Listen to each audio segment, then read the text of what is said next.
Hello students, welcome to easy math for JEE. I am Ujjwal Kaushik, your friend. जो भी students IIT JEE की preparation कर रहे हैं उनके लिए हमारा चैनल बहुत यूजफुल है। तो आज ये क्वेश्चन है, let C R denote the binomial coefficient of X raise to R in the expansion of 1 plus X की power 10। Then for alpha beta belongs to R C1 plus 3 into 2C2 plus 5 into 3C3 up to 10 terms equal to this expression. Then find out the value of alpha plus beta. तो चलो अपने question को शुरू करते हैं। तो question में हमें क्या गिवन है? क्वेश्चन में हमें गिवन है C1 प्लस 3 इंटू 2C2। ठीक है, इसको मैं लिख लेता हूं। अब अच्छे से ही लिखते हैं तो इसको फिर ये हो जाएगा 10C1 plus 2 into 10C2 plus 5 into 3 into 10C3, है ना, क्योंकि सी आर जो था वो कोफिशिएंट एक्स की पावर आर का इन द एक्सपेंशन ऑफ दिस। तो इट इज इक्वल टू, और ये उसने बोला अप टू कहां तक जाएगा? 10 टर्म्स तक। तो देखो यहाँ पे 10C1 10C2 10C3, तो जो 10 टर्म्स होगी वो क्या होगी? 10C10। ठीक है, अब यहाँ पे कितना था? देखो यहाँ पे 1 into multiply 2 into this one multiply 3 into this one, तो यानी कि 10 की मल्टीप्लाई होगी इंटू। अब यहाँ पे था 1 3 5 7 9, तो इस तरह से एपी बनेगी। तो जो मेरी 10th टर्म आएगी वो मैं निकाल सकता हूँ A N equal to A plus N minus one into D से। तो मुझे ए 10 निकालना है, it is equal to A plus 9डी। ए की वैल्यू कितनी है? 1 प्लस 9डी, और डी कितना कॉमन डिफरेंस? 2, 18, तो यानी कि 19। तो यहाँ पे आ जाएगा 19। तो इस तरह से पहले मैंने अपने इस एक्सप्रेशन को जो मुझे गिवन था उसको मैंने सिंप्लीफाई करके लिख लिया। ठीक है, अब देखो ये किसके इक्वल है? इक्वल टू दिस एक्सप्रेशन के। तो इस पे अभी बाद में आएंगे, पहले मुझे फाइंड करनी होगी इस एक्सप्रेशन की वैल्यू। तो देखो कैसे फाइंड करेंगे। मैंने आपसे पहले भी इस बारे में डिस्कस कर रखा है कि जब भी हमें ये एनसीआर की टर्म के कोफिशिएंट में कुछ गिवन होता है, एनसीआर का कुछ कोफिशिएंट गिवन होता है, तो हम majority of the time differentiation use करते हैं। ऐसा क्यों? क्योंकि देखो जैसे ही एनसीआर के साथ एक्स की पावर आर की टर्म आती है, तो जब हम इसको डिफरेंशिएट करेंगे तो एक्स की पावर आर का डिफरेंशिएशन क्या बनेगा?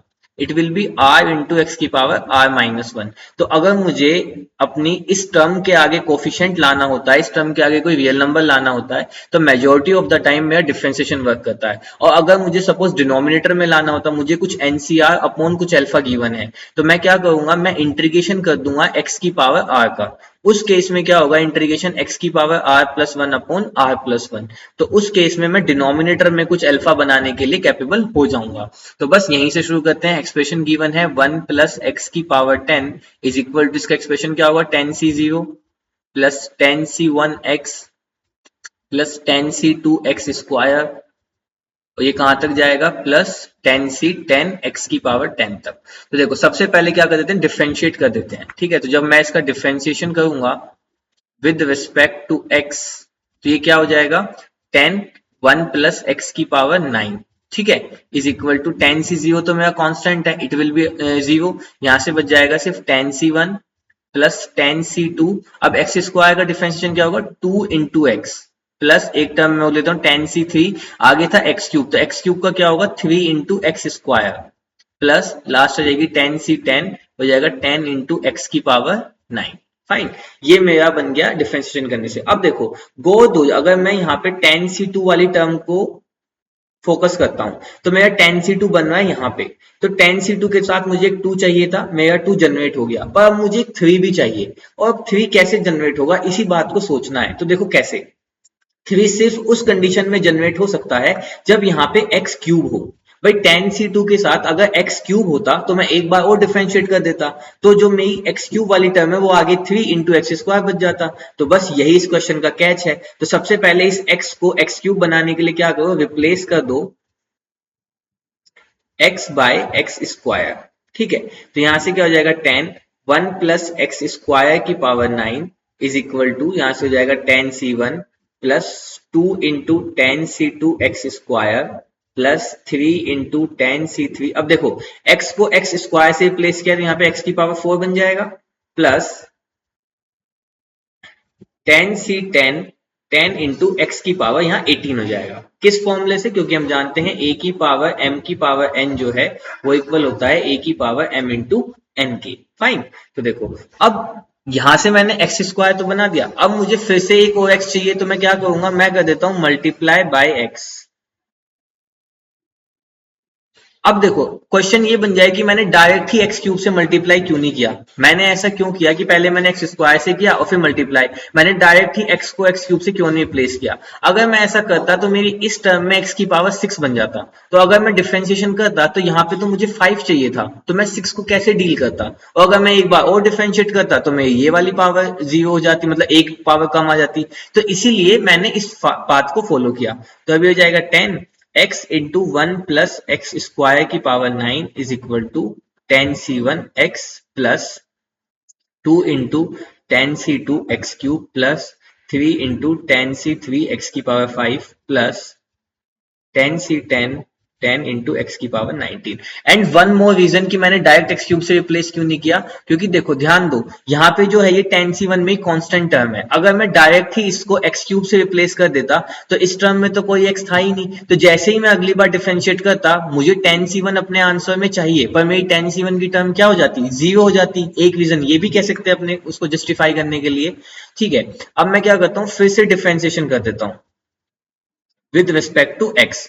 देखो यहाँ पे क्या बच जाएगा 10, तो x ऐसे ही इंटू 9 1 प्लस एक्स स्क्वायर की पावर 8 इंटू एक्स स्क्वायर का 2x plus 1 plus X square की पावर 9, x का हो गया 1 और यहां से ये बन गया 10c1 plus 3 into 2 into 10c2 x square plus 5 into 3 into 10c3 x की पावर 4 प्लस, अब ये कहां तक जाएगा, it will be 10c10 into 10 into 19 x की पावर 18। यहां तक ये मेरा एक्सप्रेशन चला गया।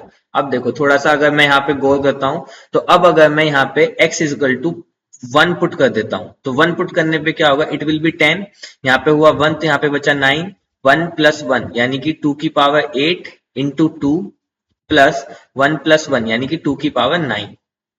This will be equal to, यहां से मेरे पास बच गया 10c1 plus 3 into 2 10c2 plus 5 into 3 10c3 और लास्ट टर्म बच गई 10c10 इंटू 10 इंटू 19। अब देखो यही तो मुझे चाहिए था ना, यही तो एक्सप्रेशन की मुझे वैल्यू फाइंड करनी थी। ये एक्सप्रेशन मैंने अपना लेफ्ट हैंड साइड में बना लिया, सॉरी राइट हैंड साइड में बना लिया। तो बस अब लेफ्ट हैंड साइड के एक्सप्रेशन को सोल्व कर लो। तो यहां से अब इस एक्सप्रेशन की वैल्यू कितनी आ जाएगी 10 इंटू, यहां से मैं क्या कर लेता हूँ 2 की पावर 9 को कॉमन ले लेता हूँ। तो 2 की पावर 9 को कॉमन लिया तो यहां से कितना बच गया 9 प्लस 1, तो ये हो गया 10। तो 10 इंटू 10 यानी कि 100 इंटू 2 की पावर 9। तो जो ये मेरा ये पूरा एक्सप्रेशन है इसकी वैल्यू आ गई 100 इंटू 2 की पावर 9। तो अब मैंने अपने क्वेश्चन का एक पार्ट तो सोल्व कर लिया। अब देखो दूसरा पार्ट कैसे सोल्व करते हैं, चलो इसको मैं यहाँ पे पेस्ट कर लेता हूँ। चलो अब जो मुझे चाहिए था ये वाला एक्सप्रेशन अप टू 30 टर्म्स, ठीक है, इस एक्सप्रेशन की वैल्यू तो मैंने फाइंड कर ली 100 इंटू 2 की पावर 9। अब मुझे सिर्फ चाहिए C naught plus C one by two plus C two by three up to 10 terms. तो अब मुझे किसकी वैल्यू फाइंड करनी है, तो देखो मैं इसको लिख लेता हूँ, C naught plus C one by two plus C two by three, ये जाएगा अप टू 10 टर्म्स। तो देखो पहली टर्म्स जो है वो 0 से शुरू हुई है, तो जो 10 टर्म होगी वहां पे c की वैल्यू 9 होगी। और देखो यहाँ पे जो भी c1 है उससे एक ज्यादा है, 0 से ज्यादा 1 है, 1 से ज्यादा 2 है, 2 से ज्यादा डिनोमिनेटर 3 है, तो 9 से ज्यादा डिनोमिनेटर में 10। इस तरह से आप टर्म्स को लिखना सीख सकते हैं, ठीक है। तो अब मुझे बेसिकली इसकी वैल्यू फाइंड करनी है। अब इसकी वैल्यू फाइंड करने के लिए हम सभी जानते हैं हम किसकी हेल्प लेंगे, वही 1 प्लस एक्स की पावर एन की। अगर आपको नहीं पता तो डायरेक्ट भी हम इसको विद द फॉर्मूला सोल्व कर सकते हैं 1 प्लस एक्स की पावर एन से, पर अगर नहीं है तो चलो मैं आपको बता देता हूं। जैसे हमने किया था 1 प्लस एक्स की पावर 10, तो it will B 10c0 plus 10c1x plus 10c2x square and it will B 10c10 x की पावर 10। अब देखो मैंने कहा था जब डिनोमिनेटर में कुछ आपको कांस्टेंट लाना हो, कोई रियल नंबर लाना हो, तो हम यूज करते हैं इंटीग्रेशन का। अब अगर मैं दोनों साइड इंटीग्रेट कर देता हूं विद रिस्पेक्ट टू x, तो देखो क्या होगा, ये हो जाएगा 1 प्लस एक्स की power 11 upon 11 is equal to, यहां से हो जाएगा 10c0x, क्योंकि यहाँ पे कांस्टेंट है, कांस्टेंट के साथ x आ जाएगा, प्लस 10c1x का x square upon 2 plus 10c2x square का x की क्यूब अपॉन 3, और इसी तरह से लास्ट टर्म आ जाएगी 10c10 x की पावर 11 अपॉन 11। ठीक है, अब देखो अब क्या करते हैं, हम पुट कर देते हैं x इज इक्वल टू 1, तो यहां से क्या हो जाएगा 2 की power 11 upon 11 is equal to 10c0 plus 10c1 upon 2 plus 10c2 upon 3 and this will be like plus 10C9, ठीक है। तो यहाँ पे ये 2 था 3, ये 10 हो जाएगा, प्लस फिर आगे आ जाएगा 10C10/11, ठीक है। अब मुझे जो वैल्यू चाहिए वो चाहिए C0 से लेके C9 तक की, तो मतलब मुझे वैल्यू चाहिए सिर्फ इस एक्सप्रेशन की, है ना। तो ये 10C10 है, ये कितना होता है, 10C10 की वैल्यू 1 होती है, तो इसका मतलब इस एंटायर एक्सप्रेशन की वैल्यू कितनी होगी, 2^11/11 माइनस इस वाली टर्म को लेफ्ट हैंड साइड ले जाएगा 1/11, ठीक है। और यहाँ पे ये आपकी पूरी टर्म एज इट इज आ गई, तो इस वाली टर्म की जो वैल्यू आ गई that will be 2^11 minus 1/11। This is equal to this entire expression. अब हमने दोनों की ही वैल्यू फाइंड कर ली है। अब चलते हैं अपने मेन क्वेश्चन पे कि मेन क्वेश्चन में हमें कैसे करना था। देखो यहाँ पे मुझे गिवन था, जो मेरा लेफ्ट हैंड साइड था, लेफ्ट हैंड साइड की जो मेरी वैल्यू आई थी वो कितनी आई थी, 100 इंटू 2^9। तो यहाँ से मैंने रखा अपने इस एक्सप्रेशन में, यहाँ से मैंने रखा 100 इंटू 2^9, है ना। देखो ये वैल्यू आई थी ना, ठीक है। तो जो ये पूरी टर्म है जिसको मैं ग्रीन से दिखा रहा हूँ, इसकी वैल्यू आई थी 100 into 2^9 is equal to alpha into 2^11 upon 2^β-1 into इस पूरे एक्सप्रेशन की वैल्यू कितनी आई है, 2^11-1/11, ठीक है।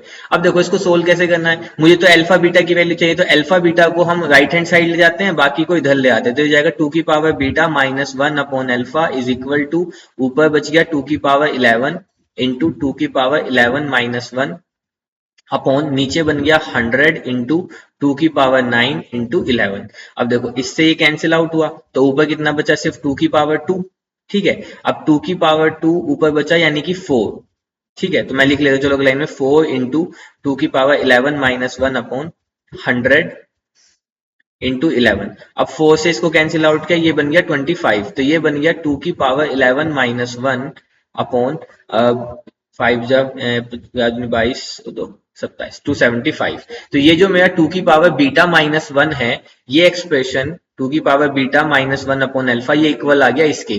कंपैरिजन करने से मुझे बीटा की वैल्यू मिल गई यहाँ से 11 और अल्फा की वैल्यू मिल गई 275। अब उसने मुझसे पूछा क्या था कि अल्फा प्लस बीटा बताओ, तो इट विल बी 286.